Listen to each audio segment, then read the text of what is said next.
اعوذ باللہ من الشیطان الرجیم بسم اللہ الرحمن الرحیم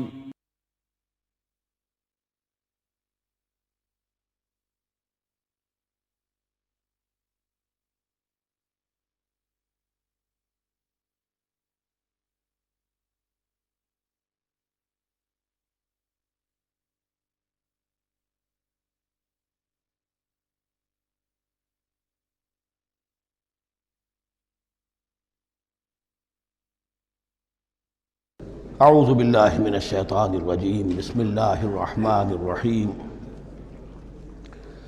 الطلاق مرتان فامساک بمعروف او تسریح باحسان صدق اللہ العظیم۔ پچھلی نشست میں جو مضامین آئے تھے ان میں سے ایک کے بارے میں مجھے احساس ہوا کہ میں نے ایک بات شروع کی تھی لیکن نامکمل رہ گئی۔ آیت الاختلاف کے بارے میں نے عرض کیا تھا کہ وحدت ادیان کے فلسفے کا ایک جز صحیح ہے، ایک غلط ہے۔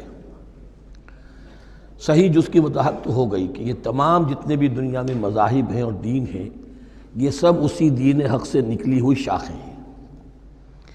دین حق سے پگڈنڈیاں مڑی ہیں، صراط مستقیم سے پگڈنڈی مڑی ہے، کوئی بہت دور نکل گئی اور اس کا یوں سمجھیے کہ پہچانی ہوئی صورت بھی پہچانی نہیں جاتی، اتنی دور ہو گئی کہ اس کا اس دین حق کے ساتھ اب کوئی رشتہ نظر ہی نہیں آتا۔ کچھ اتنے دور نہیں ہوئے، قدرے قریب رہے، لیکن سب کی بنیاد ایک ہے۔ ظاہر بات ہے کہ حضرت آدم کی نسل سے بات شروع ہوئی ہے، حضرت آدم کی اولاد ایک ہی امت تھی۔ یہ تفرقے جو بھی ہوئے بعد میں ہوئے ہیں۔ تو وحدت ادیان اس اعتبار سے صحیح ہے کہ دنیا میں تمام ادیان، تمام نظام، تمام مذاہب جو ہیں وہ در حقیقت ایک ہی دین حق کی بگڑی ہوئی شکلیں ہیں، بدلی ہوئی شکلیں ہیں، لیکن اسی سے نکلی ہوئی شاخیں ہیں جنہوں نے شکلیں اپنی بدل لی ہیں۔ غلط حصہ یہ کہ اب جو یہ سب کچھ موجود ہے ان کو ایک کہنا یہ جہالت ہے۔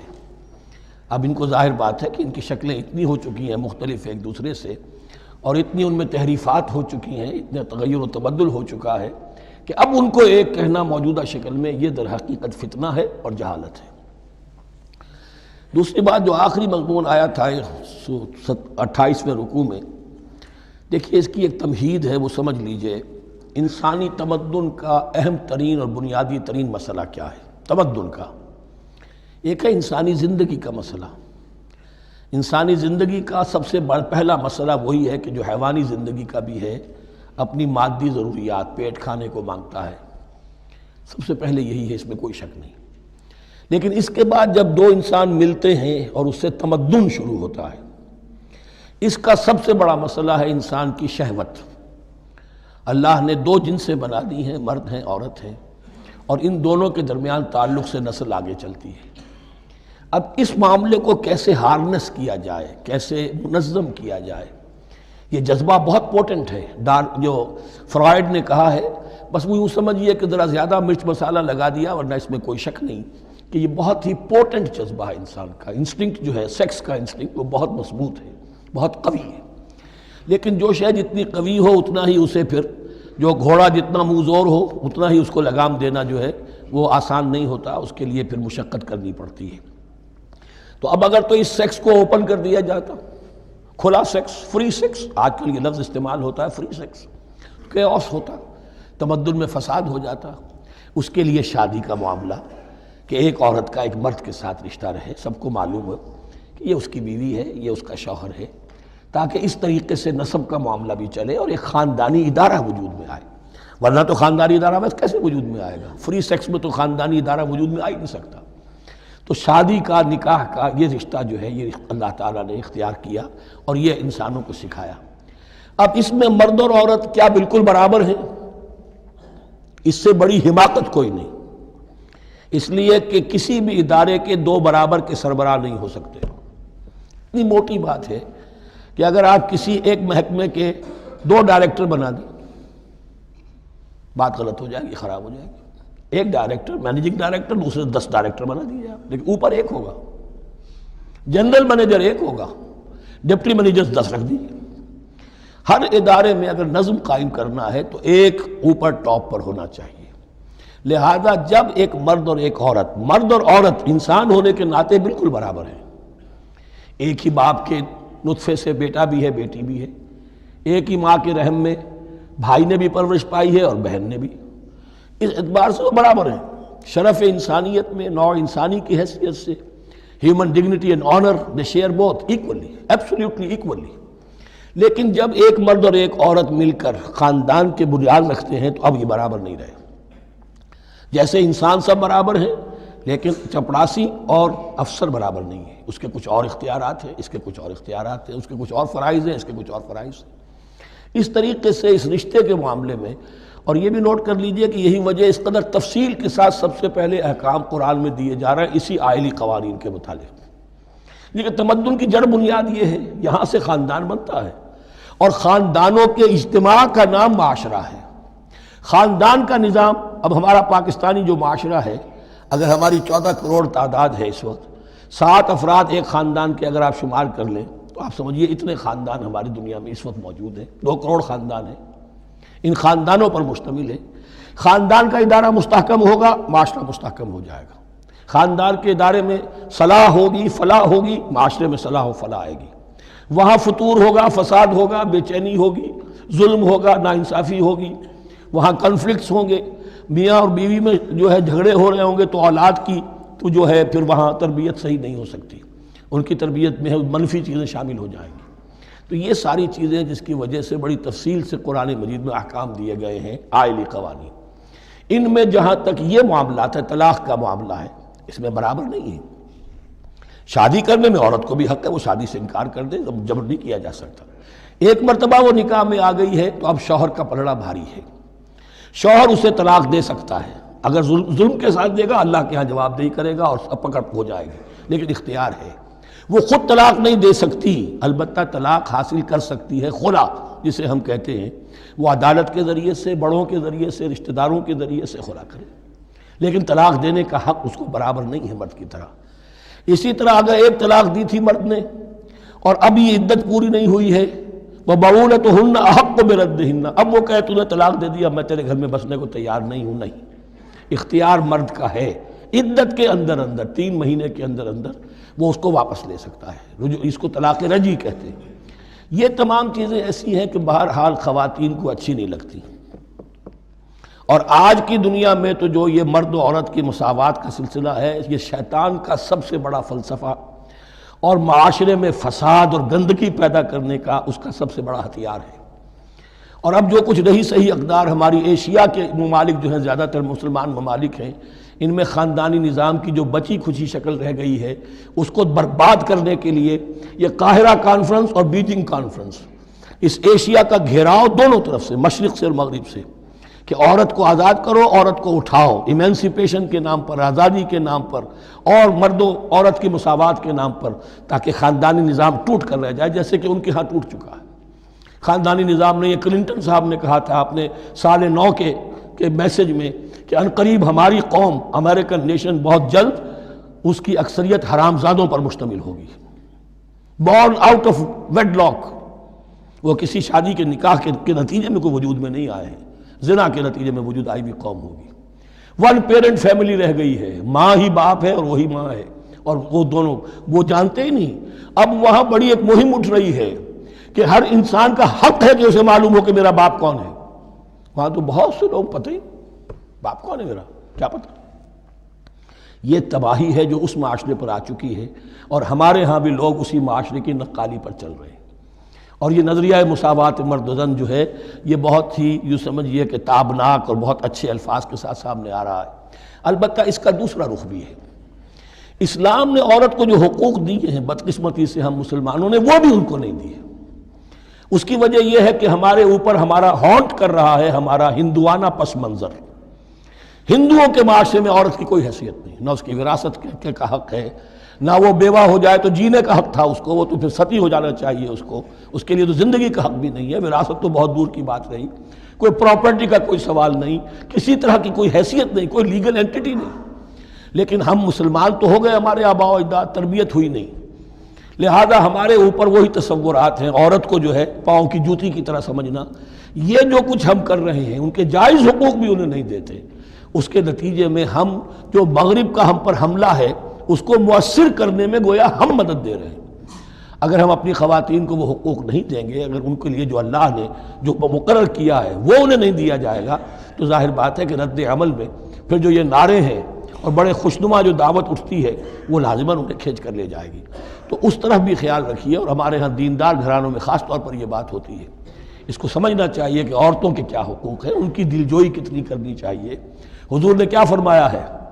تم میں سے بہترین لوگ وہ جو اپنے گھر والوں کے لیے اچھے ہوں، بہترین لوگ وہ ہیں ان کے حقوق کا لحاظ ہو، ان کے ساتھ سلوک ہو، ان کی دلجوئی ہو، ان کے احساسات کا بھی پاس کیا جائے۔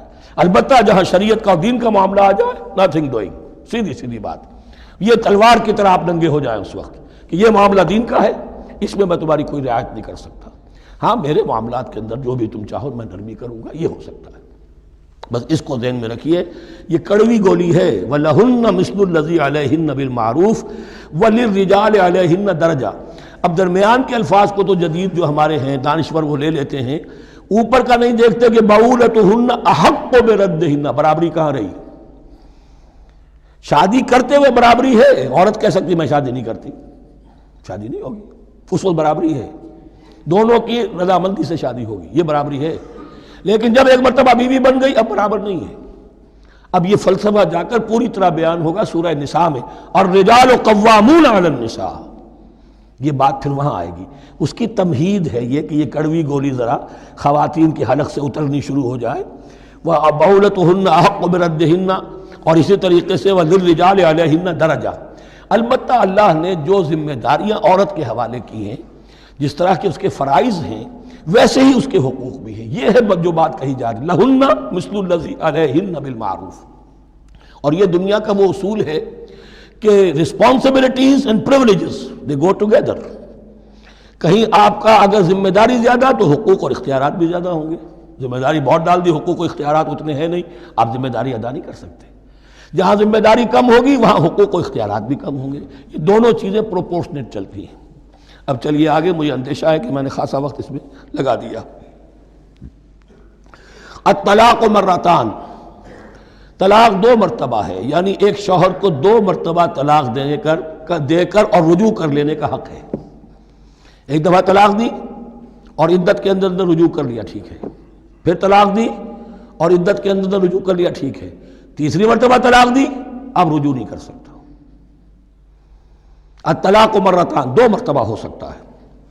فَإِمْسَاكٌ بِمَعْرُوفٍ أَوْ تَسْرِيحٌ بِإِحْسَانٍ، اب اس کے بعد فیصلہ کرو، یا تو روکو اس کو اپنے گھر میں تو وہ بھی نیکی کے ساتھ، بھلائی کے ساتھ، تنگ کرنے کے لیے نہیں، پریشان کرنے کے لیے نہیں، اور تسریح بِإِحْسَان، یا رخصت کر دینا ہے اچھے بھلے طریقے سے، بھلے مانسوں کی طرح، خوبصورتی کے ساتھ، روکو تو بھلائی کے لیے، اور اگر رخصت کرنا ہے تو خوبصورت انداز میں۔ وَلَا يَحِلُّ لَكُمْ أَن تَأْخُذُوا مِمَّا آتَيْتُمُوهُنَّ شَيْئًا، اور تمہارے لیے ہرگز جائز نہیں ہے کہ جو کچھ تم نے انہیں دیا تھا اس میں سے کچھ بھی واپس لو، جو بھی تم نے انہیں مہر دیا تھا اس میں سے کچھ واپس نہیں لے سکتے جب تم طلاق دے رہے ہو۔ ہاں اگر عورت طلاق مانگے تو اسے اپنے مہر میں سے کچھ چھوڑنا پڑے گا، یہ دوسری بات ہے، لیکن جب بر طلاق دے رہا ہے تو پھر وہ نہیں روک اس کو اس میں سے جو بھی کچھ دیا ہو، یہاں تک کہ آیا ہے کہ اگرچہ تم نے ان کو احداہن قنطارا، سونے کے ڈھیر دیے ہوں، ان میں سے بھی کچھ نہیں لے سکتے واپس۔ وَلَا يَحِلُّ لَكُمْ أَن تَأْخُذُوا مِمَّا آتَيْتُمُوهُنَّ شَيْئًا إِلَّا أَن يَخَافَا أَن لَا يُقِيمَا حُدُودَ اللَّهِ، البتہ اگر وہ دونوں یہ سمجھیں کہ ہم حدود اللہ کو قائم نہیں رکھ سکیں گے۔ مراد کیا ہے کہ فیملی لائف کے ضمن میں جو اللہ نے احکام دیے ہیں، جو آداب ہیں، جو ان کے مقاصد ہیں، وہ ہمارے مابین اتنی موافقت مزاجی نہیں ہے کہ ہم ساتھ چل سکیں۔ ایک عورت اگر یہ محسوس کرتی ہے فَإِنْ خِفْتُمْ أَلَّا يُقِيمَا حُدُودَ اللَّهِ فَلَا جُنَاحَ عَلَيْهِمَا فِي مَا افْتَدَتْ بِهِ، پھر اگر اس کا یہ خیال ہے کہ یہ نہیں رکھ سکیں گے تو پھر کوئی حرج نہیں ہے ان دونوں پر کہ جو کچھ دے دلا کر عورت فدیے میں اپنے آپ کو چھڑا لے، یعنی کہہ کہ ٹھیک ہے تم نے مجھے 10 لاکھ مہر دیا تھا، میں 5 لاکھ تمہیں واپس کرتی ہوں، یا تم نے 10 لاکھ کا میرا مہر رکھا تھا، میں خلا مانگ رہی ہوں، میں صرف 5 لاکھ کا تم سے تقاضا کرتی ہوں، اسے اپنے مہر میں سے کچھ چھوڑنا ہوگا، یہ فدیہ ہے۔ تلک حدود اللہ فلا تعتدوها، یہ اللہ کے حدود ہیں، ان سے تجاوز مت کرو۔ دیکھیے روزے وغیرہ کے ضمن میں فلا تقربوها، اور یہاں فلا تعتدوها، اس لیے کہ یہاں بڑے دھڑلے سے آدمی جو ہے وہ ان حدود کو پامال کر جاتے ہیں، قانون یہی رہ جاتا ہے، روح اس کی ختم ہو جاتی ہے۔ وَمَن يَتَعَدَّ حُدُودَ اللَّهِ فَأُولَٰئِكَ هُمُ الظَّالِمُونَ، اور جو اللہ کے حدود سے تجاوز کرتے ہیں وہی ظالم لوگ ہیں۔ فَإِن طَلَّقَهَا، اب اگر تیسری مرتبہ طلاق دے دی، الطلاق مرتان تو ہو چکا نا، اس کے بارے میں سارے احکام آ گئے، لیکن اب اگر دے دی مراد ہے تیسری مرتبہ، فَإِن طَلَّقَهَا فَلَا تَحِلُّ لَهُ مِن بَعْدِ حَتَّى تَنكِحَ زَوْجًا غَيْرَهُ، تو اب وہ اس کے لیے جائز نہیں ہوگی جب تک کہ وہ عورت کسی اور شوہر سے شادی نہ کرے۔ اس کو حلالہ کہتے ہیں، لیکن یہ حلالہ کروانا یا کرنا اور کسی کے ساتھ یہ معاہدہ کرنا تم شادی کر لو پھر طلاق دے دینا، اس پر لعنت فرمائی ہے، حضور نے لعنت فرمائی ہے۔ اور ہمارے ہاں علم میں آتی ہے، یہ بات سننے میں آتی ہے کہ بہت سے علماء نے اس کو دھندا بنا رکھا ہے۔ حلالہ مولوی مشہور ہیں مختلف شہروں کے اندر۔ فَإِن طَلَّقَهَا فَلَا تَحِلُّ لَهُ مِن بَعْدُ حَتَّى تَنكِحَ زَوْجًا غَيْرَهُ فَإِن طَلَّقَهَا، پھر اگر وہ بھی دوسری شادی کی دوسری جگہ پر، اس عورت نے اس شوہر سے بھی نہیں بنی، اس نے بھی طلاق دے دی، فَلَا جُنَاحَ عَلَيْهِمَا أَن يَتَرَاجَعَا، تو اب کوئی گناہ نہیں ہوگا ان دونوں پر کہ وہ رجوع کر لیں، پہلے سابق شوہر سے شادی کر لیں۔ یعنی عورت کو شاید عقل آ گئی ہو، کوئی اسی کی زیادتی تھی کہ پہلے شوہر کے ہاں بس نہیں سکی، اب دوسری مرتبہ کا تجربہ ہو گیا تو اس کے کان ہو گیا کہ کوئی غلطی میری ہی ہے، اب شاید دوبارہ وہ اپنے شوہر کی طرف، سابقہ شوہر کی طرف رجوع کرنا چاہے تو اس کی اجازت ہے۔ ان ظنا ان یقیما حدود اللہ، اگر ان کو یہ یقین ہو کہ وہ اللہ کے حدود کی پاسداری کر سکیں گے۔ اللہ کے حدود جو ہے احکام شریعت، ان کو بہرحال مد نظر رکھنا ہے اور فائق رکھنا ہے۔ وَتِلْكَ حُدُودُ اللَّهِ يُبَيِّنُهَا لِقَوْمٍ يَعْلَمُونَ، اور یہ وہ حدود ہیں اللہ کے جن کو وہ واضح کر رہا ہے، کھول کھول کر بیان کر رہا ہے ان لوگوں کے لیے کہ جو علم حاصل کرنا چاہیں۔ ترجمہ یہ ہوتا ہے عام طور پر جنہیں علم حاصل ہے، اصل میں کسی وقت فعل کو طلب فعل کے معنی میں استعمال کیا جاتا ہے عربی زبان میں، یعلمون جو جاننا چاہیں، جن کے اندر طلب ہے علم کی۔ وَإِذَا طَلَّقْتُمُ النِّسَاءَ فَبَلَغْنَ أَجَلَهُنَّ، تو جب تم لوگ اپنی بیویوں کو طلاق دو اور پھر وہ اپنی عدت پوری کر لیں، فَأَمْسِكُوهُنَّ بِمَعْرُوفٍ أَوْ سَرِّحُوهُنَّ بِمَعْرُوفٍ، تو اب چاہو تو روکو انہیں لیکن معروف طریقے سے، اور چاہو تو انہیں رخصت کر دو وہ بھی اچھے طریقے پر۔ وَلَا تُمْسِكُوهُنَّ ضِرَارًا لِتَعْتَدُوا، اور دیکھو ایسا نہ کرو کہ تم روکو انہیں تنگ کرنے کے لیے۔ اچھا ذرا اس کی میں اور خبر لوں گا رجوع کر کے، ذرا اگر تو طلاق ہو گئی تو آزاد ہو جائے گی، غصہ اتنا چڑھا ہوا ہے کہ ابھی وہ غصہ ٹھنڈا نہیں ہوا ہے، رجوع کر رہا ہے اس لیے کہ اسے اور پریشان کروں، اسے اور تکلیفیں پہنچاؤں، تو اب یہ کیا ہوا، قانون تو اجازت دے رہا ہے لیکن تم نے قانون کا مذاق اڑایا، تم نے اللہ کی دی ہوئی اس اجازت کا ناجائز استعمال کیا۔ ہاں اگر بسانے کا واقعی ارادہ ہو گیا ہے تو ضرور تم رجوع کر لو، رجوع کا حق تمہیں ہے، لیکن اگر یہ نہیں ہے، پریشان کرنا ہے، فَلَا تُمْسِكُوهُنَّ وَلَا تُمْسِكُوهُنَّ ضِرَارًا لِتَعْتَدُوا، ضدم زدہ ان پر زیادتی کرنے کے لیے، ستانے کے لیے۔ وَمَنْ يَفْعَلْ ذَلِكَ فَقَدْ ظَلَمَ نَفْسَهُ، اور جو کوئی بھی یہ کام کرے گا اس نے اپنی جان پر ظلم ڈھایا۔ وَلَا تَتَّخِذُوا آیَاتِ اللَّهِ هُزُوًا، اور دیکھو اللہ کی آیات کو مذاق اور کھیل نہ بنا لو، ٹھٹھا نہ بنا لو۔ یہ اچھی طرح جان لیجئے، لا از لا and there can be law which has no flaw. Flawless law is impossible. اس لیے تقوی، اللہ کا خوف ہر جگہ پر بار بار، ورنہ تم اللہ کی شریعت کا تماشا بنا دو گے، ٹھٹھا بنا دو گے۔ وَلَا تَتَّخِذُوا آیَاتِ اللَّهِ هُزُوًا وَاذْكُرُوا نِعْمَتَ اللَّهِ عَلَيْكُمْ، اور یاد کرو، ذکر کرو، شعور کرو اللہ کے انعامات کا جو تم پر ہوئے ہیں۔ وَمَا أَنزَلَ عَلَيْكُمْ مِنَ الْكِتَابِ وَالْحِكْمَةِ، اور جو اس نے نازل فرما دی ہے تم پر اپنی کتاب، اپنی شریعت اور حکمت، یعظکم بہ، اس کے ذریعے سے تمہیں نصیحت کر رہا ہے، سیدھا راستہ بتا رہا ہے۔ واتقوا اللہ، اللہ کا تقوی اختیار کرو۔ وَاعْلَمُوا أَنَّ اللَّهَ بِكُلِّ شَيْءٍ عَلِيمٌ، اور جان لو کہ اللہ تعالیٰ کو ہر چیز کا حقیقی علم حاصل ہے۔ وَإِذَا طَلَّقْتُمُ النِّسَاءَ فَبَلَغْنَ أَجَلَهُنَّ فَلَا تَعْضُلُوهُنَّ أَن يَنكِحْنَ أَزْوَاجَهُنَّ إِذَا تَرَاضَوْا بَيْنَهُم بِالْمَعْرُوفِ، اور جب تم اپنی عورتوں کو طلاق دے دو پھر وہ اپنی عدت پوری کر لیں، تو مت آڑے آؤ اس میں کہ وہ عورتیں پھر نکاح کر لیں اپنے سابق ازواج سے، اذا تراضوا بینہم بالمعروف، جبکہ وہ آپس میں رضامند ہو جائیں بھلے طریقے پر۔ یعنی اگر طلاق مغلظ نہیں ہے، دیکھیے ایک طلاق ہوتی ہے بائن، پہلی طلاق دوسری طلاق، یہ جب تک عدت ختم نہیں ہوئی طلاق رجعی کہلاتی ہے، اس کے دوران شوہر کو رجوع کرنے کا حق ہے۔ عدت پوری ہو گئی، اب یہ بائن ہو گئی، اب شوہر اور بیوی کا جو رشتہ ہے ٹوٹ گیا۔ اب اگر نکاح ہوگا تو دوبارہ ہوگا، اس میں عورت کی مرضی کو دخل ہے، عدت کے اندر عورت کی مرضی کو دخل نہیں ہے، لیکن عدت کے بعد اب عورت کو اختیار ہے، اب تو نکاح ثانی ہوگا، سوائے طلاق مغلظ کے۔ تیسری طلاق اگر ہو گئی ہے تو پھر جب تک اس کا نکاح کسی اور سے نہ ہو جائے، وہ بھی طلاق دے دے، تو ان کے درمیان نکاح نہیں ہو سکتا۔ گویا کہ یہ دو طلاقوں کے بعد اگر پھر یہ لوگ جبکہ طلاق بائن ہو چکی ہو، وہی عورت وہی مرد پھر نکاح کرنا چاہیں تو اب تم آڑے مت آؤ۔ ہوتا کیا ہے، عورت کے بھائی ہیں، اب انہیں غصہ چڑھا ہوا، اس بدماش نے یہ کچھ کیا تھا، اس نے تمہیں ایسے ایسے ستایا تھا، اس نے یہ کیا تھا، اب تمہیں ہم شادی نہیں کرنے دیں گے اس کے ساتھ، نہیں، یہ کام تمہارا نہیں ہے۔ اگر وہ اذا تراضوا بینہم، اگر وہ باہم راضی ہو جائیں تو تم اب ان کے آڑے مت آؤ، بالمعروف، ذالک یوعظ بہ من کان منکم یؤمن باللہ والیوم الآخر، یہ وہ چیزیں ہیں جن کی نصیحت کی جا رہی ہے تم میں سے ان کو جو واقعتاً ایمان رکھتے ہو اللہ پر اور یوم آخر پر۔ ان کے اندر ایمان ہی نہیں ہے، ان کے لیے یہ سارا جو ہے بھینس کے آگے بین بجائے جاؤ کیا حاصل ہے، وہ تو پھر اس کو کوئی فائدہ نہیں پہنچے گا۔ ذالک یوعظ بہ من کان منکم یؤمن باللہ والیوم الآخر ذالکم ازکی لکم واطہر، یہ طریقے جو ہیں تمہارے لیے زیادہ پاک ہیں، زیادہ عمدہ ہیں۔ واللہ یعلم وانتم لا تعلمون، اللہ جانتا ہے تم نہیں جانتے۔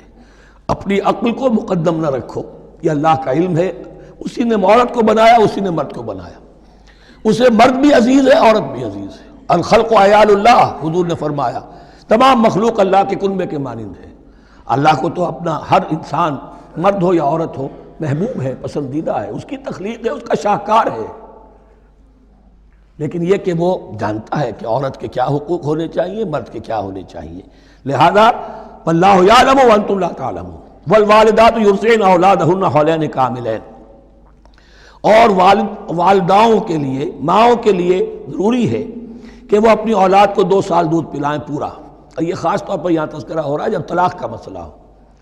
اب طلاق ہو گئی، شوہر تو علیحدہ ہو گیا، شوہر کہتا ہے بھائی میرا بچہ تو میرا ہے، قانوناً تو اولاد شوہر کی ہوتی ہے، لیکن تم اسے دودھ پلاؤ، تو 2 سال تک وہ عورت انکار نہیں کر سکتی، دودھ پلائے گی۔ لمن اراد ان یتم الرضاعہ، جو شخص چاہے کہ یہ رضاعت پوری کروائے اپنی سابقہ مطلقہ بیوی سے۔ وعلی المولود لہ رزقہن وکسوتہن بالمعروف، لیکن اس عرصے کے لیے جس کی وہ اولاد ہے، یعنی شوہر جو سابق ہے، اس کے ذمے ہے اس کا رزق اور اس کا لباس، جسے ہم نان نفقہ کہتے ہیں۔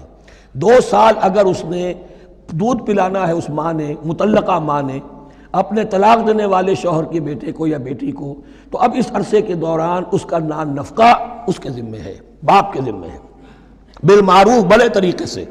یعنی یہ کہ ایسا نہ ہو کہ ہے تو کروڑ پتی، لیکن اب وہ اس کو بیوی کو مطلقہ کو وہ دینا چاہے نان نفقہ اپنی خادماؤں کی طرح کا، نہیں، وہ ہونا چاہیے معروف طریقے پر۔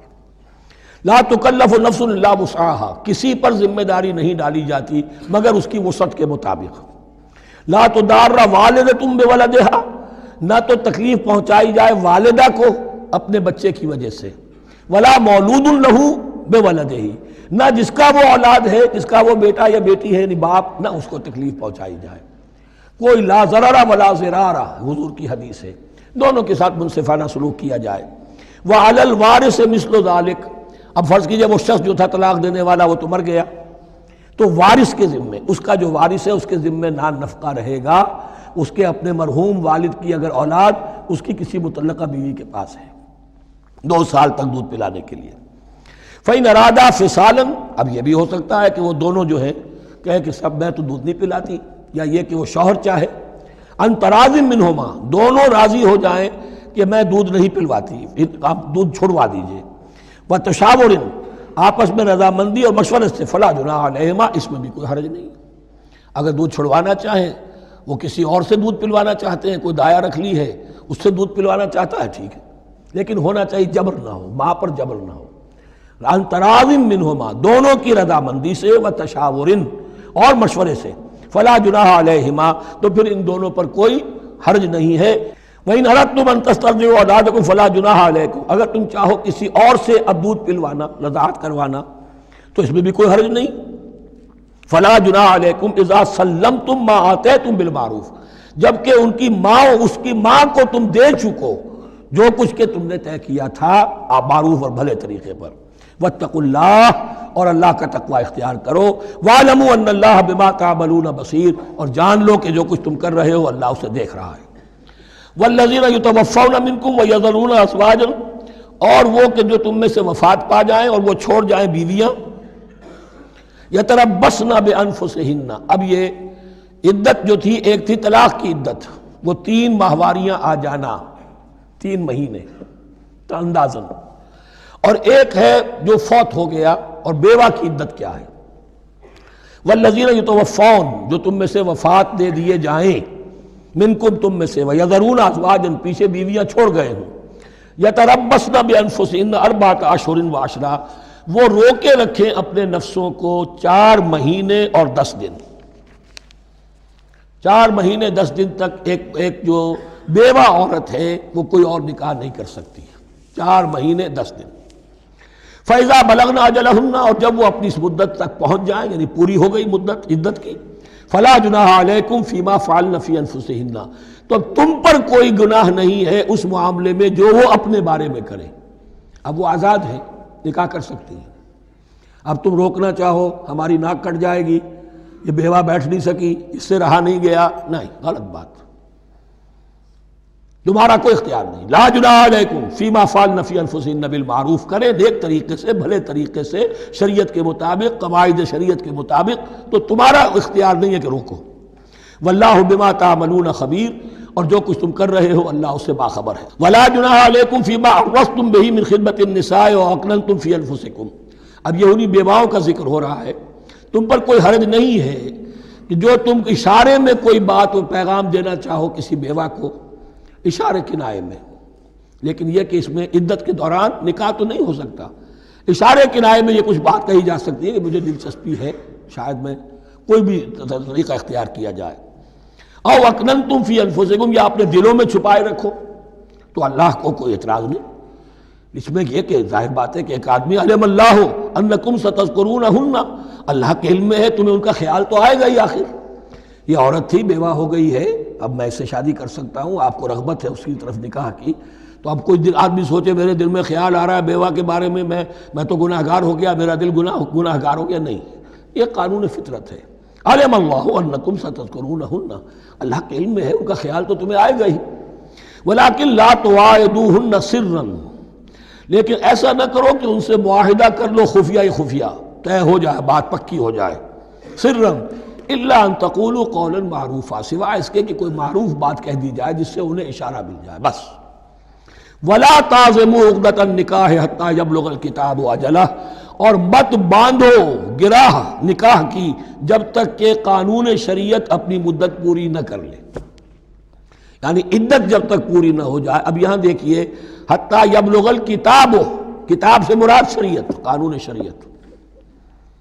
کتاب سے مراد یہاں کیا ہے کہ جو بھی قانون آ چکا ہے کتاب کے اندر، 4 مہینے 10 دن کے بعد نکاح اس سے پہلے نہیں ہوگا. وَاعْلَمُوا أَنَّ اللَّهَ يَعْلَمُ مَا فِي أَنفُسِكُمْ فَاحْذَرُوهُ، اور جان لو کہ اللہ خوب جانتا ہے جو تمہارے دلوں میں ہے، پس اس سے ڈرو، اس کی پکڑ سے بچو. وَاعْلَمُوا أَنَّ اللَّهَ غَفُورٌ حَلِيمٌ، اور یہ بھی جان لو اللہ غفور بھی ہے، بخشنے والا بھی ہے. وہ خطا ہو گئی ہے، استغفار کرو، توبہ کرو، اللہ معاف فرمائے گا. اور حلیم ہے، وہ فوراً نہیں پکڑتا بلکہ ڈھیل دیتا ہے، مہلت دیتا ہے، اگر چاہو تو تم توبہ کر لو. لا جناح علیکم ان طلقتم النساء ما لم تمسوهن او تفرضوا لهن فریضہ، تم پر کوئی گناہ نہیں ہے کہ تم ایسی بیویوں کو طلاق دے دو کہ جن کو نہ تو تم نے اب تک چھوا ہو اور نہ ان کے لیے مہر مقرر کیا ہو. یہ ہو جاتا تھا نکاح جو ہے بچپن میں بھی کر دیے جاتے تھے، لیکن ابھی کوئی نوبت نہیں آئی ہے، نکاح تو ہو گیا لیکن نہ کوئی مہر مقرر ہوا ہے، نہ کوئی ان کی ملاقات ہوئی ہے. تو اگر ایسا کرو گے تو تم طلاق دے سکتے ہو. وَمَتِّعُوهُنَّ، لیکن شرافت کا تقاضا یہ ہے کہ جو لڑکی تم سے منسوب رہی ہے، اب اگر وہ رشتہ توڑ رہے ہو تو اسے کچھ دے دلا کر، اسے کچھ نہ کچھ متاع، کچھ سامان دنیاوی دے کر. متعوہن علی الموسع قدرہ وعلی المقتر قدرہ، جو وسعت والا ہے، جس کو کشائش حاصل ہے، غنی ہے، وہ اپنی حیثیت کے مطابق، اور جو تنگ دست ہے وہ اپنی حیثیت کے مطابق. متاعا بالمعروف، اور یہ ساز و سامان دینا جو ہے یہ بھی بھلے انداز میں ہو، ایسا نہ ہو جو خیرات دی جا رہی ہو. حقا علی المحسنین، یہ حق ہے محسنین پر، یہ سمجھے کہ ہم پر اللہ تعالیٰ کی طرف سے عائد کردہ یہ ذمہ داری ہے۔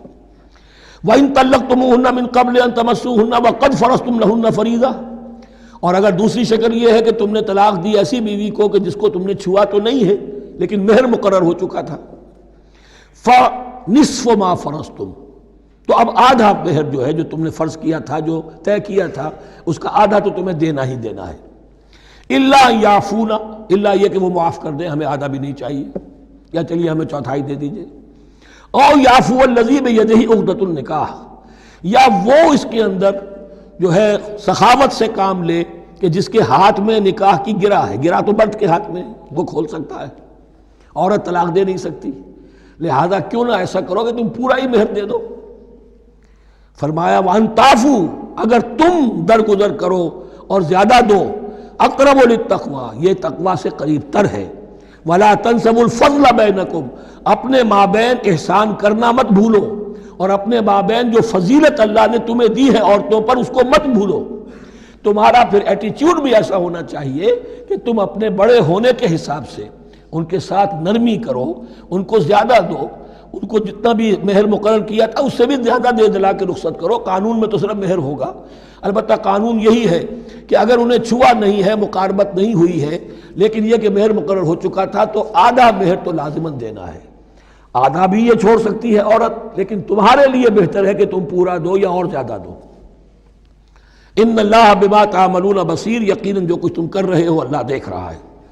حافظوا علی الصلوات والصلاۃ الوسطی، محافظت کرو پوری طرح، چوکس ہو کر، چوکنے ہو کر تمام نمازوں کی، اور خاص طور پر صلاۃ وسطیٰ کی۔ یعنی بار بار جو آ رہا ہے جان لو اللہ جانتا ہے، جان لو اللہ دیکھ رہا ہے، جو کچھ تم کر رہے ہو اللہ کی نگاہ میں ہے، جو کچھ تم کر رہے ہو اللہ باخبر ہے، یہ سارا کچھ جو ہے یہ اللہ کی یاد ذہن میں برقرار رکھنے کے لیے تمہیں نماز دی گئی ہے۔ 5 وقتہ تم حاضر ہو، دنیا کے کاروبار سے نکلو اور آ کر پھر عہد اللہ سے اپنا جو ہے، یہ جو حفیظ کا ایک شعر ہے، آؤ سجدے میں گرے لوح جبیں تازہ کریں، سرکشی نے کر دیے دھندلے نقوش بندگی، آؤ سجدے میں گرے لوح جبیں تازہ کریں۔ یہاں پر جو ہمارا بندگی کا نقش تھا سرکشی کی وجہ سے وہ دھندلے ہو گئے ہیں۔ سرکشی نے کر دیے دھندلے نقوش بندگی، آؤ سجدے میں گرے لوح جبیں تازہ کریں، کہ پھر اس پر اللہ تعالیٰ کے ساتھ جو عہد کیا ہے ایاک نعبد و ایاک نستعین اسے پھر تازہ کریں۔ حافظوا علی الصلوات والصلاۃ الوسطی، صلاۃ وسطیٰ کے بارے میں بہت سے اقوال ہیں، لیکن عام طور پر اس سے مراد عصر کی نماز لی گئی ہے۔ دن میں 2 نمازیں اس سے پہلے ہیں، فجر ہے، ظہر ہے، 2 پھر بعد میں ہیں، مغرب ہے، عشاء ہے۔ وقوموا للہ قانتین، اور کھڑے ہوا کرو اللہ کے سامنے پورے ادب کے ساتھ۔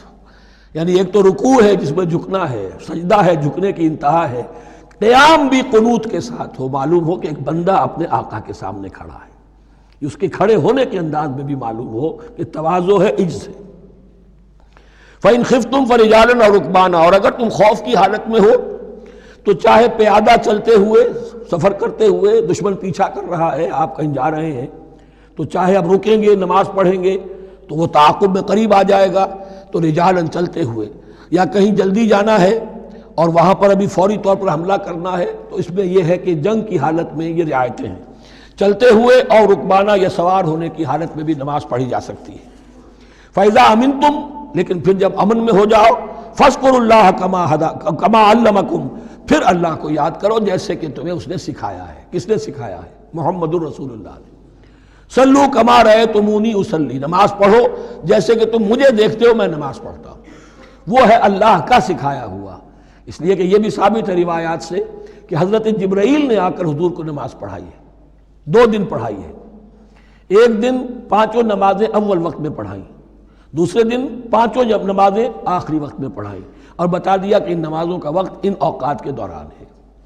تو معلم جو ہے حضور کے نماز کے معاملے میں حضرت جبرائیل ہے، اور اب حضور جو ہے پوری امت کے لیے معلم ہے۔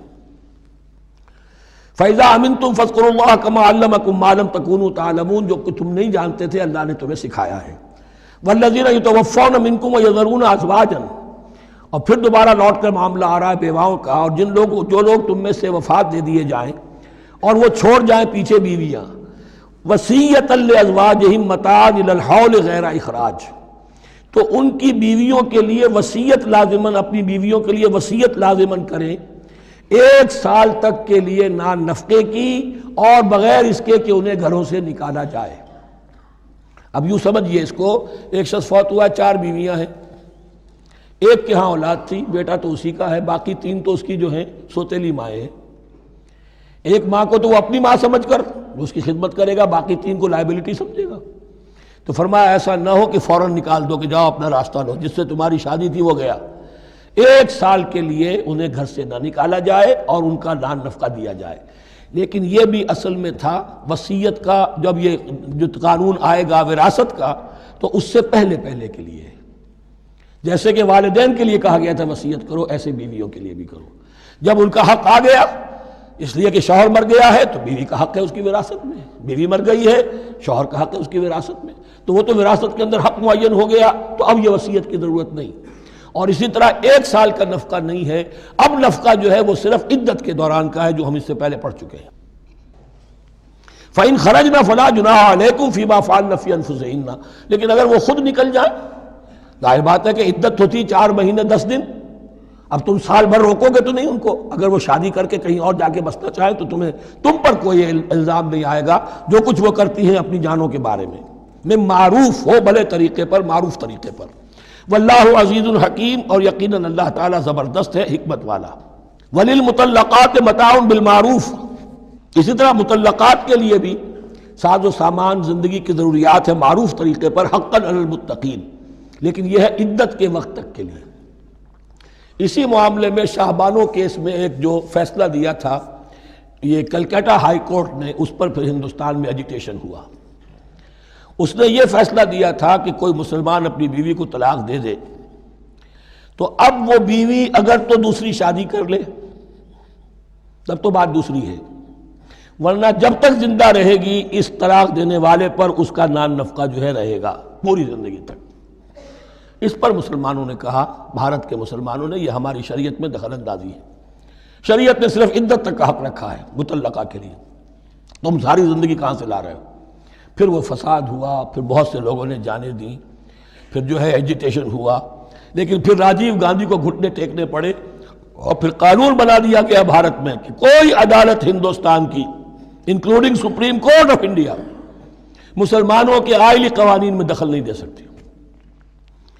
میں سلام کیا کرتا ہوں مسلمانان بھارت کو، مسلمانوں نے وہاں پر یہ بات بھی نہیں ہونے دی کہ جب قرآن شریعت کا حکم جو ہے وہ یہ ہے کہ مطلقہ کو عدت تک کے لیے نان نفقہ ہے تو ساری زندگی کا کوئی معاملہ نہیں۔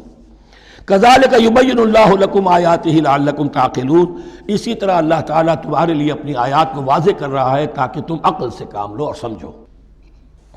اب جو 2 رکوع اگلے آ رہے ہیں یہ بڑے اہم ہیں اس اعتبار سے کہ یہ تاریخ بنی اسرائیل کا غزوہ بدر ہے جس کا تذکرہ ہوگا۔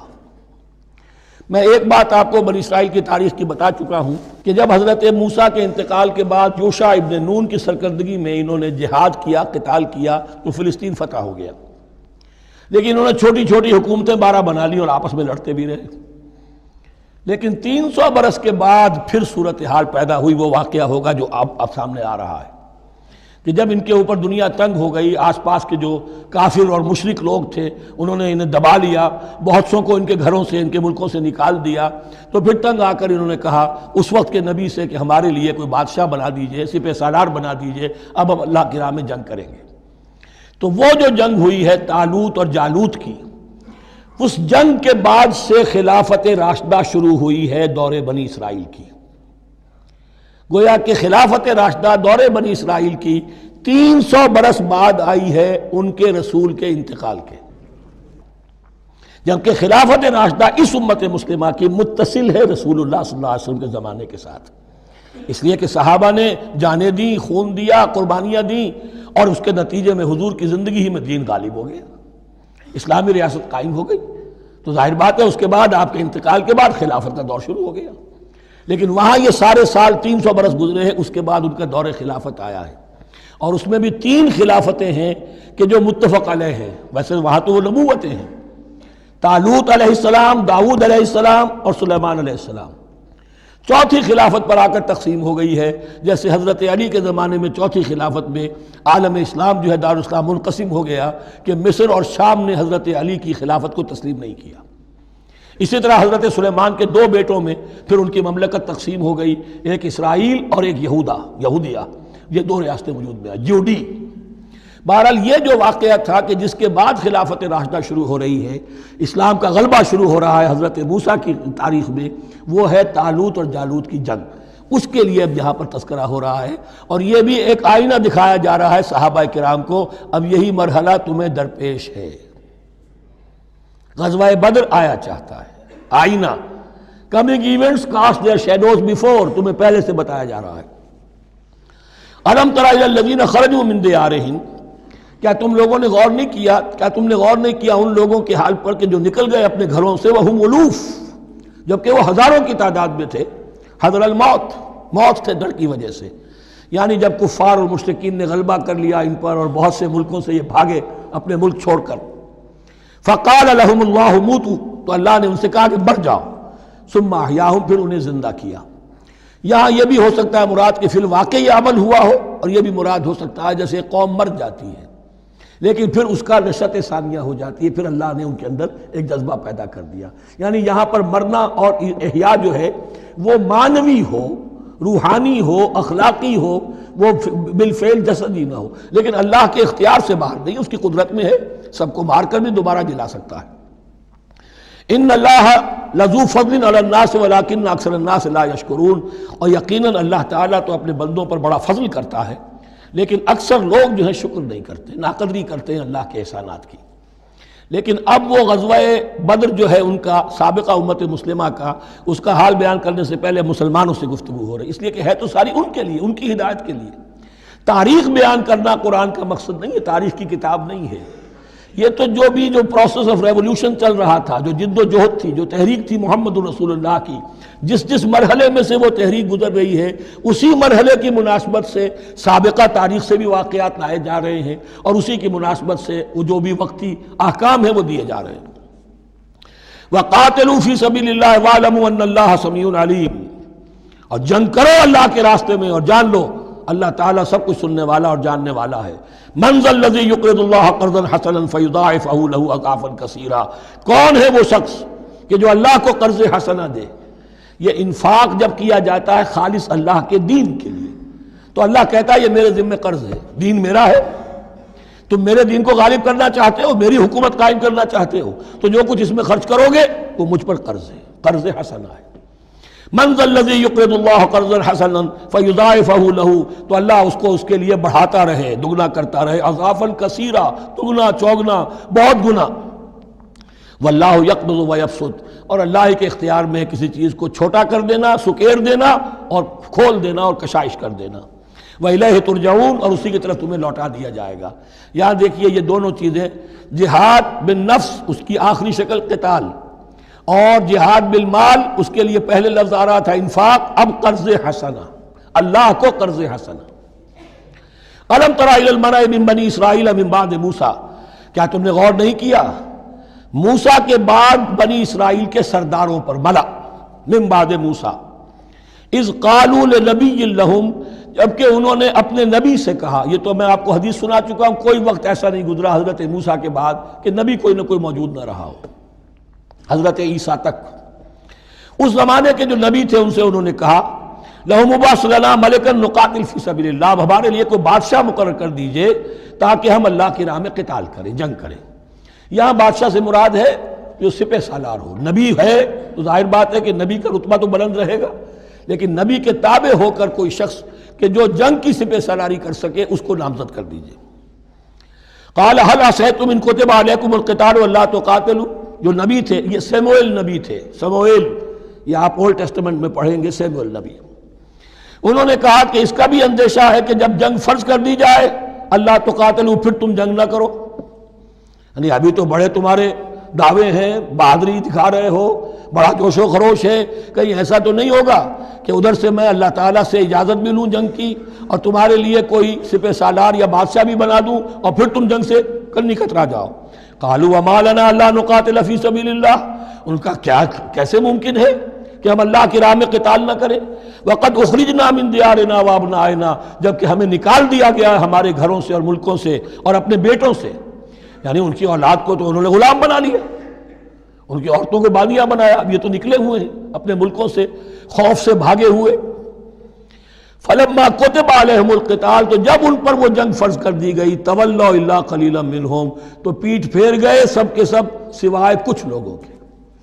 یہ گویا کہ تنبیہ کی جا رہی ہے، مسلمانوں تم بھی بہت کہتے رہے ہو کہ حضور ہمیں جنگ کی اجازت ملنی چاہیے، ہم کب تک یہ ظلم سہیں گے، لیکن ایسا نہ ہو دیکھو اب جب جنگ کا حکم آئے، اب پڑھ چکے ہم وہ آیت کتب علیکم القتال وہو کرہ لکم، اب اچھی نہیں لگ رہی جنگ، جان تو پیاری ہے، تو اب دکھا دیا گیا وہاں بھی یہ ہوا۔ واللہ علیم بالظالمین، اور اللہ ایسے ظالموں سے خوب باخبر ہے۔ وقال لهم نبیہم، اور ان سے کہا ان کے نبی نے، ان اللہ قد بعث لکم طالوت ملکا، تمہارے لیے اللہ تعالیٰ نے طالوت کو بادشاہ مقرر کیا ہے۔ ان کا نام تورات میں آیا ہے سول یا ساؤل، SAUL۔ اب یہ سمجھ میں نہیں آتا، ہو سکتا ہے کہ اصل نام ساؤل ہو، لیکن چونکہ وہ بہت قداور تھے، طول قداور، اس لیے ان کا ایک صفاتی نام ہو طالوت۔ قرآن مجید نے صفاتی نام لیا ہے کہ وہ بہت قداور تھے۔ قالوا انا یکون له الملک علینا، اب انہوں نے کہا کیسے ہو سکتا ہے کہ اسے بادشاہت ملے ہمارے اوپر، ونحن احق بالملک منہ، ہمیں زیادہ حق حاصل ہے اس کے مقابلے میں کہ ہمیں بادشاہی دی جائے۔ ولم یؤت سعۃ من المال، وہ تو مفلس ہے، اسے تو اللہ نے کوئی زیادہ دولت دی نہیں ہے، کیونکہ ان کے معیار تو یہی تھے، جو دولت مند ہے وہی صاحب عزت ہے۔ قال ان اللہ اصطفاہ علیکم، اب نبی نے کہا اب جو چاہو کہو، اللہ نے اس کو چن لیا ہے تم پر، یہ فیصلہ اب ہو چکا، اللہ کا فیصلہ ہے، ڈیوائن ججمنٹ ہے، ڈیوائن ڈیسیجن ہے، کین ناٹ بی ریووکڈ۔ وزادہ بسطۃ فی العلم والجسم، اور اسے کشادگی عطا کی ہے علم اور جسم دونوں چیزوں میں، قداور ہے، طاقتور ہے، اور اسی طریقے سے علم اور فہم دیا ہے۔ تم دولت دیکھتے ہو، اللہ نے چنا ہے ان دو چیزوں کی بنا پر، جسمانی طاقت، جسمانی قوت، اس دور میں ظاہر بات ہے اس کی بہت ضرورت تھی، اور دوسرے یہ کہ اسے علم دیا ہے، فہم دیا ہے، سمجھ دی ہے، دانش دی ہے۔ واللہ یؤتی ملکہ من یشاء، اور اللہ تعالیٰ جس کو چاہتا ہے اپنی بادشاہت دے دیتا ہے۔ واللہ واسع علیم، اللہ بہت سمائی والا ہے، واسع، اس کی وسعت جو ہے وہ اتھا ہے، اور علیم، اور سب کچھ واسع علیم، جاننے والا ہے، یعنی وہ جس کو جو کچھ دیتا ہے بربنائے علم دیتا ہے، کون اس کا مستحق ہے۔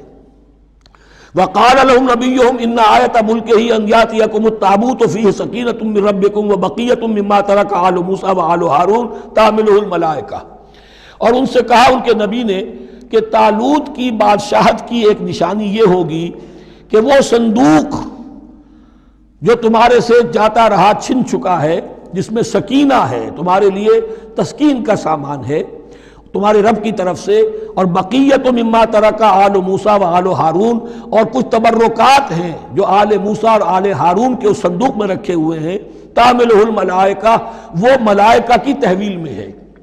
اب ان کی بادشاہی کی علامت کے طور پر وہ صندوق تمہارے پاس واپس آ جائے گا۔ اصل میں یہ تابوت سکینہ جو ہے یہ ان کا ایک بڑا لکڑی کا صندوق ہے، اب بھی ہے، ان کا دعویٰ ہے کہ موجود ہے، اور مسجد اقصیٰ کے نیچے جو سرنگ ہے اس میں موجود ہے۔ بعض ذرائع سے فوٹو لے کر بھی انہوں نے ڈاکومنٹری فلم بھی ابھی دکھا دی ہے کہ موجود ہے۔ نبوکدنضر نے جب گرایا تھا 586 قبل مسیح میں، جو حضرت سلیمان کا بنایا ہوا ہیکل تھا، اس کے تہخانے میں وہ رہتا تھا، اور وہیں پر جو ربائی تھے وہاں موجود تھے، ربانیین، تو جب گرایا گیا ہے اس کو، ہیکل کو، تو اسی میں وہ دب گئے ہیں، لیکن وہ چاروں طرف سے جو بھی تہخانہ تھا بند ہو گیا ہوگا، اور وہاں پر ان کی لاشیں بھی ہیں اور تابوت سکینہ بھی ہے۔ لیکن ہوا یہ تھا کہ جب ان کے پڑوسی ملکوں نے انہیں شکستیں دی تو وہ تابوت سکینہ بھی چھین کر لے گئے۔ اب اس میں گویا کہ ان کے لیے بہت بڑی بات تھی کہ ان کے لیے کم سے کم ایک دل کی روحانی تسکین کا سامان تھا۔ ہمارے پاس حضرت موسیٰ کے تبرکات ہیں، عصائے موسیٰ اس میں ہے، رکھا ہوا ہے، اب بھی ہے۔ اسی طریقے سے اس میں وہ جو جن تختیوں پر تورات لکھی ہوئی دی گئی تھی حضرت موسیٰ کو، وہ موجود ہے، ان کے کہنے کے مطابق اب بھی ہے۔ تو اس طریقے سے ان کے لیے تسکین ہوتی تھی، جیسے کہ مسلمان کو خانہ کعبہ کو دیکھ کر تسکین ہوتی ہے، تو فرمایا اس میں تمہارے لیے سکینت بھی ہے اور تمہارے آل موسیٰ اور آل ہارون کے تبرکات بھی ہیں۔ تحملہ الملائکہ، اس وقت وہ ملائکہ کی تحویل میں ہوا یہ کہ جہاں وہ تابوت لے گئے ان کے دشمن، وہاں پلیگ آ گئی۔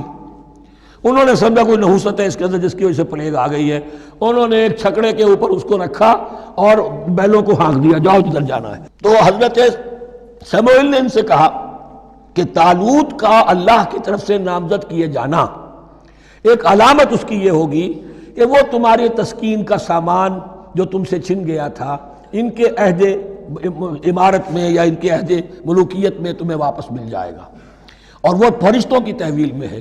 تو ایک روز وہ چھکڑا جو ہے وہ لیے ہوئے وہ تابوت ان کے ہاں پہنچ گیا۔ ان فی ذلک لآیۃ لکم ان کنتم مؤمنین، یقیناً اس میں تمہارے لیے نشانی ہے اگر تم ماننے والے ہو۔ فلما فصل طالوت بالجنود، اب جب حضرت طالوت اپنے لشکروں کو لے کر چلے، ان میں سے جو لوگ تو انکار کر گئے رہ گئے، جو لوگ چلے ساتھ ان کو لے کر چلے۔ قال ان اللہ مبتلیکم بنہر، انہوں نے فرمایا اپنے لشکر والوں سے اللہ تعالیٰ تمہاری ایک آزمائش کرے گا ایک نہر سے، دریا سے، یہی جو ہے جارڈن ریور جارڈن، اس کو کراس کر کے پھر حملہ کرنا تھا۔ فمن شرب منہ فلیس منی، جو اس میں سے پیٹ بھر کر پانی پیے گا وہ مجھ میں سے نہیں ہے۔ ومن لم یطعمہ فإنہ منی، جو اس میں سے پانی نہیں پیے گا وہ میرا ساتھی ہے۔ الا من اغترف غرفۃ بیدہ، سوائے اس کے کہ کوئی صرف اپنے چلو سے اور وہ کچھ وہ ایک گھونٹ لے لے۔ یہ اصل میں ہر کمانڈر کے لیے ضروری ہوتا ہے کہ کسی بھی بڑی جنگ سے پہلے اپنے ساتھیوں کا مورال دیکھے، ڈسپلن کی حالت دیکھے۔ تو جیسے حضور نے بھی غزوہ بدر سے قبل مشاورت کی تھی کہ مسلمانوں ایک لشکر آ رہا ہے جنوب سے کیل کانٹے سے لیس، اور ایک قافلہ آ رہا ہے شمال سے، اور اللہ نے ان دو میں سے ایک کا وعدہ کیا تمہیں ضرور ملے گا، بتاؤ کدھر چلیں۔ اندازہ ہو گیا کچھ لوگ جو کمزوری دکھا رہے تھے انہوں نے کہا چلیں جی پہلے قافلہ لوٹ لیں، اور جو لوگ تھے باہمت انہوں نے کہا جو حضور آپ کی ارادہ جو آپ کا منشا ہو۔ تو یہاں بھی انہوں نے اس سے ٹیسٹ کیا ہے کہ آیا وہ میرے حکم کی پابندی کرتے ہیں یا نہیں کرتے۔ فشربوا منہ، تو ان سب نے بہتوں نے پیا اس میں سے خوب جی بھر کر، الا قلیلا منہم، سوائے ان میں سے بہت کم تعداد میں۔ فلما جاوزہ ہوا والذین آمنوا معہ، تو جب گزرے اس دریا کے پار اترے وہ اور وہ لوگ جو ان کے ساتھ ساتھی اب اہل ایمان رہ گئے تھے، یعنی پہلی سکریننگ پہلے ہو چکی تھی جو قتال ہی کے منکر ہو گئے تھے، اور اس کے بعد دوسری ہو گئی ہے کہ جو اس چھلنی میں سے نہیں نکل سکے، وہ پانی پی کر بے سدھ ہو گئے۔ یہ ایسا ہی ہے جیسے غزوہ احد میں حضور صلی اللہ علیہ وسلم کے ساتھ 1000 آدمی مدینے سے نکلے تھے اور پھر عین وقت پر 300 آدمی ساتھ چھوڑ کر چلے گئے۔ تو جب انہوں نے دریا پار کر لیا انہوں نے اور ان کے ساتھی اہل ایمان نے، قالوا لا طاقت لنا اليوم بجالوت وجنودہ، تو انہوں نے کہا کہ ہمارے اندر تو واقعتاً طاقت نہیں ہے کہ ہم جالوت کا اور اس کے لشکروں کا مقابلہ کر سکیں۔ یہ گولیت جس کو کہتے ہیں جالوت، یہ بڑا قوی ہیکل انسان تھا، اور اس کا جو زرہ بختر تھا وہ اتنا پورا جسم ڈھکا ہوا کہ سوائے آنکھ کے سوراخ کے اور کچھ نہیں تھا اس میں، جو نظر ہی نہیں آتا تھا۔ تو اس نے مبارزت کی اور کوئی بھی مقابلے پر نہیں آ رہا تھا۔ قال الذين يظنون انهم ملاقو الله كم من فئة قليلة غلبت فئة كثيرة باذن الله، تو کہا ان لوگوں نے جو یقین رکھتے تھے کہ اللہ سے ملاقات کرنی ہے کہ کئی مرتبہ ایسا ہوا ہے، کتنی مرتبہ ایسا ہوا ہے کہ چھوٹی جماعت غالب آ گئی ہے بڑی جماعت پر اللہ کے حکم سے، یعنی آگے بڑھو، ہمت کرو، اپنی جو ہے کم ہمتی کا ثبوت نہ دو، اللہ تعالیٰ کی نصرت سے اللہ کی مدد سے تمہیں فتح حاصل ہو جائے گی۔ واللہ مع الصابرین، اللہ تو صابروں کے ساتھ ہے۔ وَلَمَّا بَرَزُوا لِجَالُوتَ وَجُنُودِهِ، تو جب وہ سامنے آئے جالوت اور اس کے لشکروں کے، برزا ظاہر ہو جانا، سامنے آمنے سامنے آ جانا، اب ادھر ان کا لشکر ہے طالوت علیہ السلام کا اور ادھر وہ جالوت کا لشکر ہے۔ قالوا، اب انہوں نے دعا کی، ربنا افرغ علینا صبرا، اے اللہ ہم پر صبر انڈھیل دے۔ یہ افرغ کا لفظ ہوتا ہے کسی برتن سے پانی اس طرح گرا دینا کسی کے اوپر کہ وہ برتن خالی ہو جائے، گھڑوں پانی ڈال دینا یا کچھ اور برتن میں سے۔ افرغ علینا صبرا، ہم پر صبر انڈھیل دے، صبر کی بارش فرما دے۔ ربنا افرغ علینا صبرا وثبت اقدامنا، اور ہمارے قدموں کو جما دے، وانصرنا علی القوم الکافرین، اور ہماری مدد فرما ان کافروں کے مقابلے میں۔ یہی دعا گویا کہ تلقین کی جا رہی ہے اہل ایمان کو کہ جب بدر کے موقع پر تمہارا مقابلہ ہوگا تو تمہیں یہ دعا کرنی چاہیے۔ فَهَزَمُوهُمْ بِإِذْنِ اللَّهِ، تو انہوں نے بھگا دیا ان کو اللہ کے حکم سے، اللہ کے اذن سے، اللہ کی مشیت سے۔ وَقَتَلَ داود و جالوتا، اور قتل کیا جالوت کو داود نے۔ یہ داود جو ہے تورات سے معلوم ہوتا گڈریے تھے، جنگلوں میں رہتے تھے اپنی بھیڑیں بکریاں لے کر، اور ان کے پاس ایک گوپیا ہوتا تھا، اس گوپیے کے اندر پتھر رکھ کر اس کو گھما کر وہ مارتے تھے، لیکن نشانہ اتنا صحیح تھا کہ اس سے وہ کہتے تھے کہ میں شیروں کے جبڑے توڑ دیتا ہوں۔ جب کبھی شیر آتے ہیں میرے بھیڑوں بکریوں کے گلوں پر حملے کے لیے، تو جب وہ آ گئے اتفاق سے، جب لشکر آمنے سامنے تھے، ادھر جالوت للکار رہا ہے آئے کوئی میرے مقابلے میں، ادھر سب کے سب سہمے کھڑے ہیں، کوئی آگے نہیں نکل رہا، تو حضرت طالوت آئے، یہ حضرت داود آ گئے اتفاقاً، کہا معلوم ہوا کیا سچویشن ہے، یہ ہے کہ اچھا ٹھیک ہے، میں اس غیر مختون کا میں معاملہ کرتا ہوں، اس لیے کہ یہ ان کے یہاں سب سے بڑی گالی تھی۔ حضرت ابراہیم کی ملت میں ہے ختنہ، اور یہ جو کفار اور مشرک تھے ان کے ہاں ختنہ نہیں تھی، تو نامختون ہونا ان کے ہاں یہ سب سے بڑی گالی تھی۔ اس نامختون کا پھر جو ہے میں اس کو کیفر کردار تک پہنچاؤں گا، میرے پاس یہ گوپیا ہے اور میں تو شیروں کے جبڑے توڑ دیا کرتا ہوں۔ انہوں نے پھر وہ پتھر رکھ کر اور گھمایا ہے، اور سیدھا وہ آنکھ کے سوراخ سے اس کے بھیجے کے اندر اتر گیا، اور اس طریقے سے قتل داود و جالوتا، داود نے جالوت کو قتل کیا، اور اللہ تعالیٰ نے پھر ان کو جو براتی بتا کیے، وَآتَاهُ اللَّهُ الْمُلْكَ وَالْحِكْمَةَ وَعَلَّمَهُ مِمَّا يَشَاءُ۔ ایک تو یہ کہ طالوت علیہ السلام نے اپنی بیٹی کا نکاح ان سے کر دیا، داماد ہو گئے، اور پھر انہی کو وارث بنایا، یہ بادشاہ ہوئے، اللہ نے ان کو ہی ملک دیا، حکومت دی، بادشاہت دی، اور دی نبوت بھی دی، یہ دونوں اعتبارات سے ان کو اللہ تعالیٰ نے سرفراز فرمایا۔ وَعَلَّمَهُ مِمَّا يَشَاءُ، اور پھر اسے سکھایا جو کچھ کہ اللہ نے چاہا۔ وَلَوْلَا دَفْعُ اللَّهِ النَّاسَ بَعْضَهُمْ بِبَعْضٍ، اور اگر اس طریقے سے اللہ ایک گروہ کو دوسرے کے ذریعے سے دفع نہ کرتا رہے، زمین میں فساد ہوتا ہے تو اللہ تعالیٰ کو شکل ایسی پیدا کرتا ہے کہ کسی اور گروہ کو سامنے لا کر مفسدوں کا خاتمہ کرتا ہے۔ اگر ایسا نہ ہوتا، وَلَوْلَا دَفْعُ اللَّهِ النَّاسَ بَعْضَهُمْ بِبَعْضٍ لَفَسَدَتِ الْأَرْضُ، تو زمین میں فساد ہی فساد پھیل گیا ہوتا۔ اللہ تعالیٰ نے ان جنگوں کے ذریعے سے ہر بڑا فرعون جو آتا، ہر فرعون راموسا، اللہ تعالیٰ نے کوئی نہ کوئی اس کے لیے علاج تجویز کیا ہوا ہے۔ وَلَوْلَا دَفْعُ اللَّهِ النَّاسَ بَعْضَهُمْ بِبَعْضٍ لَفَسَدَتِ الْأَرْضُ وَلَكِنَّ اللَّهَ ذُو فَضْلٍ عَلَى الْعَالَمِينَ، لیکن اللہ تعالیٰ تو تمام جہانوں پر بڑا فضل کرنے والا ہے۔ تِلْكَ آیاتُ اللَّهِ نَتْلُوهَا عَلَيْكَ بِالْحَقِّ، یہ اللہ کی آیات ہیں جو ہم پڑھ کر آپ کو سنا رہے ہیں حق کے ساتھ۔ یہ قول گویا کہ حضرت جبرائیل کی طرف منسوب ہوگا، یہ اللہ کی آیات ہیں اے مسلمانوں، اے محمد صلی اللہ علیہ وسلم، جو ہم آپ کو سنا رہے ہیں حق کے ساتھ۔ وَإِنَّكَ لَمِنَ الْمُرْسَلِينَ، اور یقیناً اے محمد صلی اللہ علیہ وسلم آپ رسولوں میں سے ہیں۔ تِلْكَ الرُّسُلُ فَضَّلْنَا بَعْضَهُمْ عَلَى بَعْضٍ، ایک بہت اہم قانون بیان ہو رہا ہے، ان رسولوں میں سے ہم نے بعض کو بعض پر فضیلت دی ہے۔ یہ میں پہلے بیان کر چکا ہوں کل، تفریق بین الرسل کفر ہے، تفضیل یہ قرآن سے ثابت ہے، کوئی افضل ہے اور کوئی مفضول ہے، کسی کو کسی اعتبار سے فضیلت ہے، کسی کو کسی اور اعتبار سے فضیلت، جزوی فضیلت ہے مختلف لوگوں کی ہو سکتی ہے، کلی فضیلت تمام انبیاء اور رسول پر محمد رسول اللہ کو حاصل ہے۔ تِلْكَ الرُّسُلُ فَضَّلْنَا بَعْضَهُمْ عَلَى بَعْضٍ مِّنْهُمْ مَنْ كَلَّمَ اللَّهُ، ان میں سے وہ بھی تھے جن سے اللہ نے کلام فرمایا، حضرت موسیٰ علیہ السلام۔ وَرَفَعَ بَعْضَهُمْ دَرَجَاتٍ، اور بعضوں کے اور کسی اعتبار سے درجات بڑھا دیے۔ وَآتَيْنَا عِیسَیٰ ابْنَ مَرْیَمَ، اور ہم نے عیسیٰ ابن مریم کو البینات بڑے کھلے معجزے دیے۔ وَأَیَّدْنَاهُ بِرُوحِ الْقُدُسِ، اور ان کی مدد فرمائی حضرت جبرائیل کے ساتھ۔ وَلَوْ شَاءَ اللَّهُ مَا اقْتَتَلَ الَّذِينَ مِن بَعْدِهِم مِن بَعْدِ مَا جَاءَتْهُمُ الْبَيِّنَاتُ، لیکن اللہ چاہتا تو یہ آپس میں نہ لڑتے جھگڑتے، نہ یہودیوں کی آپس میں جنگیں ہوتی، نہ یہودیوں نصرانیوں کی ہوتی، نہ نصرانیوں کے فرقے ایک دوسرے سے لڑتے۔ وَلَوْ شَاءَ اللَّهُ مَا اقْتَتَلَ الَّذِينَ مِن بَعْدِهِم مِن بَعْدِ مَا جَاءَتْهُمُ الْبَيِّنَاتُ، اس کے بعد کہ ان کے پاس واضح تعلیمات آ چکی تھیں۔ وَلَٰكِنِ اخْتَلَفُوا، لیکن انہوں نے اختلاف کیا۔ فَمِنْهُم مَّنْ آمَنَ وَمِنْهُم مَّنْ كَفَرَ، ان میں وہ بھی ہیں جو ایمان لے آئیں گے اور ان میں وہ بھی ہیں جو کفر پر اڑ گئے ہیں۔ وَلَوْ شَاءَ اللَّهُ مَا اقْتَتَلُوا، اگر اللہ چاہتا ان پر لازم کر دیتا، یعنی جبراً تکوینی طور پر، تو اختلاف نہ کرتے، جھگڑتے نہ۔ وَلَٰكِنَّ اللَّهَ يَفْعَلُ مَا يُرِيدُ، لیکن اللہ تو کرتا ہے جو چاہتا ہے۔ اللہ نے جو دنیا کو اس حکمت پر بنایا ہے کہ یہ دنیا کی زندگی آزمائش ہے، آزمائش کے لیے آزادی دی ہے، تو جو شخص غلط راستے پر جانا چاہے اسے آزادی ہے، جو صحیح راستے پر آنا چاہے اسے آزادی ہے۔ بارک اللہ لی و لکم فی القرآن العظیم ونفعنی وإیاکم بالآیات والذکر الحکیم۔